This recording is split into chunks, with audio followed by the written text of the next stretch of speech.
ಒಮ್ಮೆ ಚಂದ್ರವಾಹನ ಎಂಬ ರಾಜನು ಶ್ರೀಮಂತವಾದ ಒಂದು ದೇಶದ ಮೇಲೆ ಆಳುತ್ತಿದ್ದನು.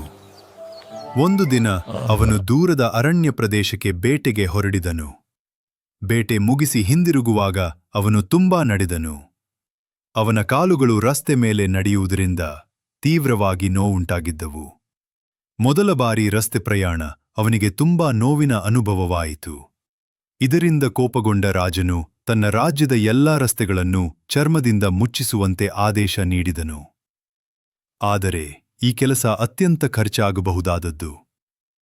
ಏಕೆಂದರೆ ಇಡೀ ರಾಜ್ಯದ ರಸ್ತೆಗೆ ಚರ್ಮ ಹಾಸಲು ಅನೇಕ ಎಮ್ಮೆಗಳ ಚರ್ಮ ಬೇಕಾಗಿತ್ತು. ಆಗ ಅವನ ಬುದ್ಧಿವಂತ ಸೇವಕರಲ್ಲಿ ಒಬ್ಬನು ಧೈರ್ಯದಿಂದ ಹೇಳಿದನು, ಮಹಾರಾಜನೇ, ಇಷ್ಟು ಖರ್ಚು ಮಾಡುವ ಅಗತ್ಯವೇನು? ನೀವು ನಿಮ್ಮ ಕಾಲುಗಳನ್ನು ಮುಚ್ಚಿಕೊಳ್ಳಲು ಒಂದು ಚರ್ಮದ ಬೂಟುಗಳನ್ನು ಧರಿಸಿ ಸಾಕಲ್ಲವೇ? ಈ ಸಲಹೆ ಕೇಳಿದ ರಾಜನು ಆಶ್ಚರ್ಯಚಕಿತನಾಗಿದನು.